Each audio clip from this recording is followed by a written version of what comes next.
안녕하세요. 주식 정리해드리는 주정남입니다. 오늘도 시장 정리 한번 쑥 해보고 그리고 나서 개별 종목 어떤 거 볼지 보도록 할게요. 일단 오늘 가장 컸던 이슈는 파월 의장이 재지명되었다라는 소식입니다. 지금 대왕 비둘기로 꼽히는 파월 의장이 바이든 대통령에 의해서 재지명된다라는 소식을 들려오면서 시장 같은 경우에는 혹시나 브레이너드가 이 의장으로 되면서 기존의 정책의 기조가 바뀌는 것이 아닌가라는 불안감이 있었는데요. 근데 이러한 불확실성이 해소가 되는 모습을 보여주면서 장중 한때 지수 같은 경우에는 올라가줬던 모습을 확인을 할 수가 있습니다. 근데 다만 국채금리 상승이 이 장중 또 나타나주는 모습을 보여주면서 일부 종목들은 떨어지는 모습으로 연관이 되어가지고 확인을 할 수가 있었네요. 이번 파월 의장 같은 경우에 재지명되면서 상원의 인준을 받으면 의회가 맡긴 책무를 다하기 위해서 권한대 모든 것을 다할 것을 서약한다라고 하고 경제와 강력한 노동시장을 지원하고 더 높은 인플레를 막기 위해 우리의 도구를 사용할 것이다 라고 밝혔습니다.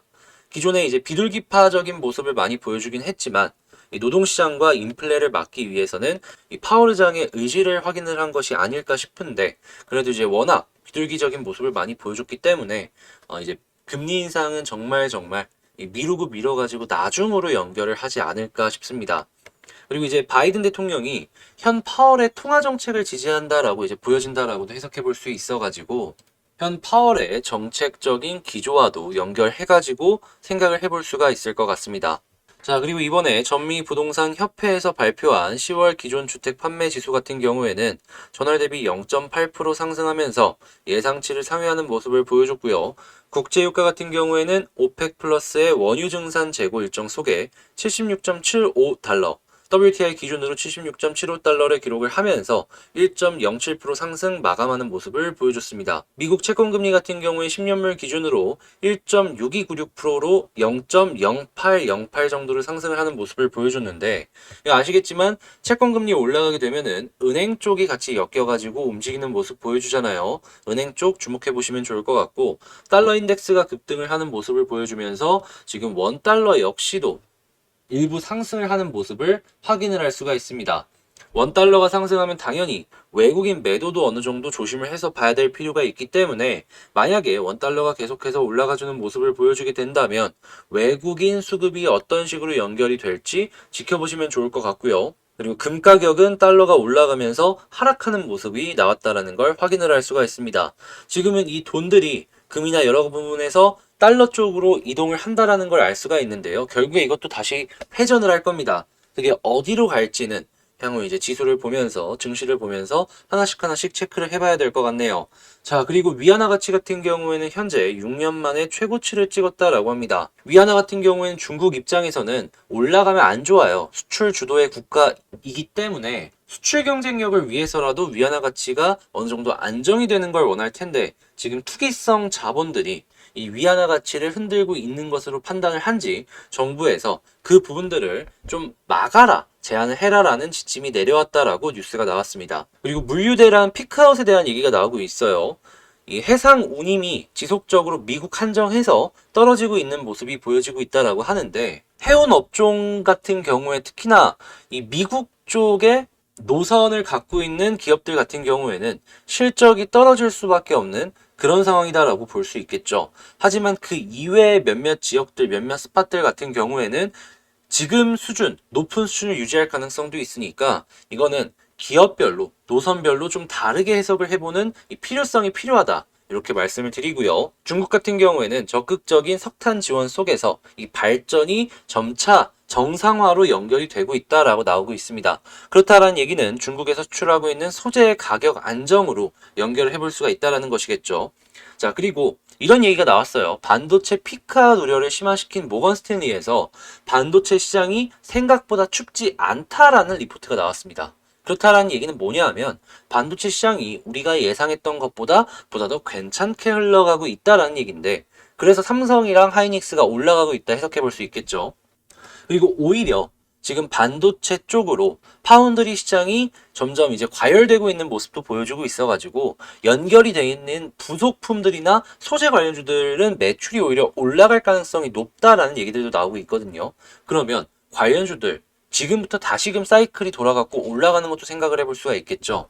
자, 이런 것도 한번 체크를 해보시고, 다만 이제 이 완성 OLED 관련해서는 조심을 해보는 게 좋겠는 게, 중국에서 본격적으로 OLED 수출이 시작이 된다라고 합니다.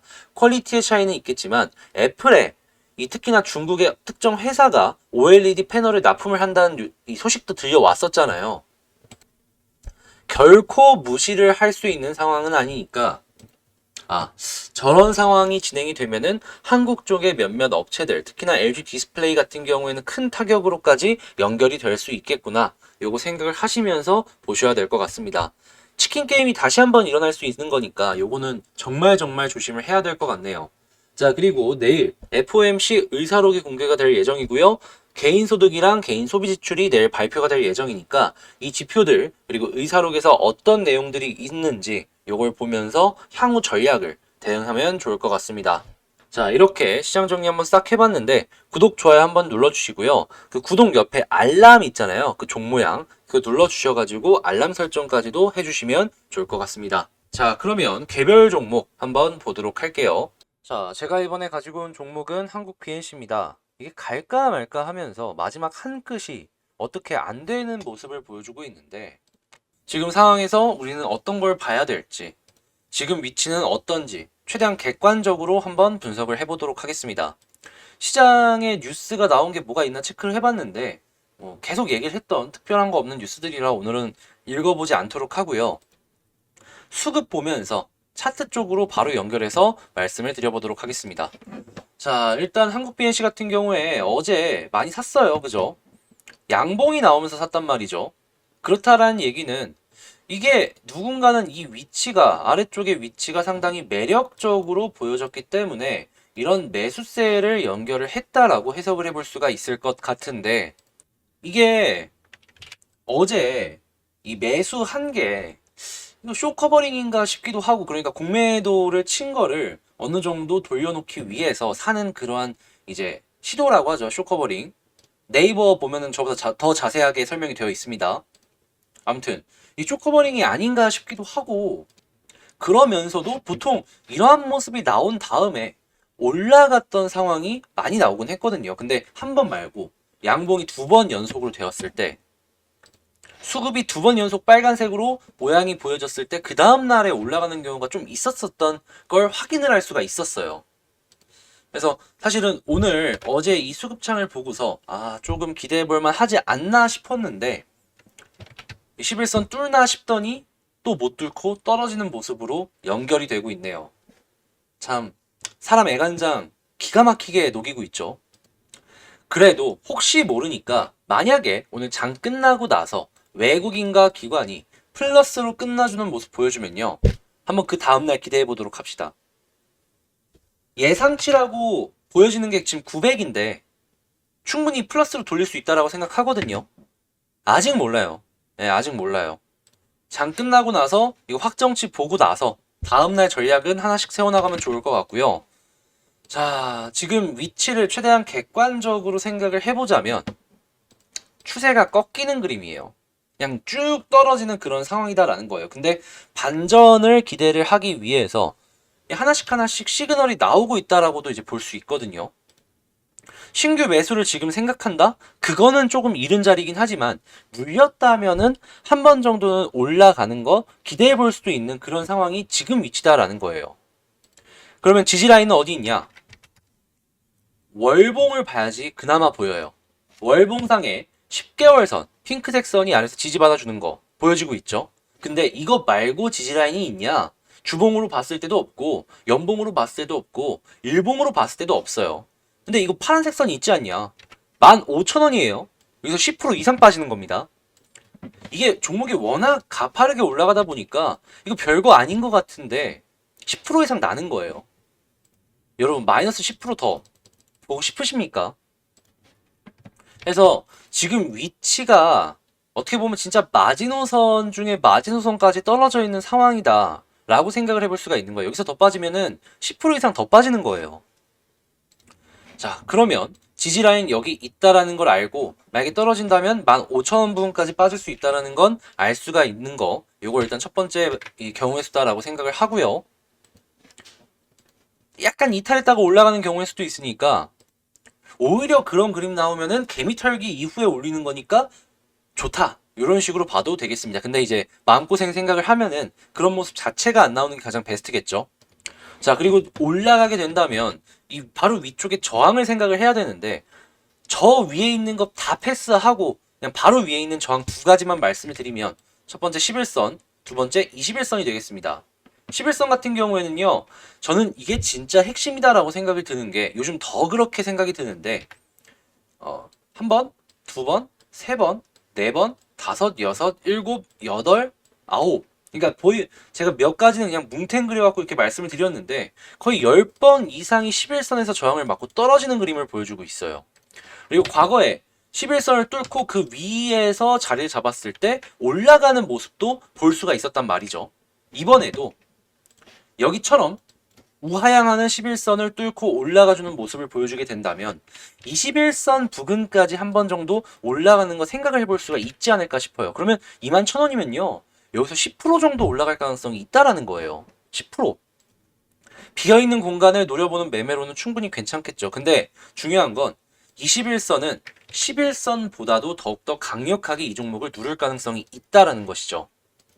뚫어주면 그 다음부터는 이 쌍바닥 이후에 올라가는 그림이기 때문에 너무나도 좋지만 그게 안 된다면 21선 부근으로 올라가게 되었을 때 눌리는 건 생각을 하고 전략을 짜야 된다. 이렇게 말씀을 드리도록 하겠습니다. 자, 그러면 이렇게 지지 라인과 저항 라인 경우의 수도를 한 번씩 체크를 해봤는데 그럼 여기 위치에서 저라면 어떤 식으로 전략을 짜나갈지 한번 말씀을 드려보자면 현재 여기 이탈하게 되면은 절반 정리합니다. 절반 정리하고 나머지를 보고 있다가 솔직히 전량도 상관없는데 절반 정리하고 나머지를 보고 있다가 다시금 회복하는 모습 보여주고 그러면 판만큼 사는 거 괜찮다라고 봅니다.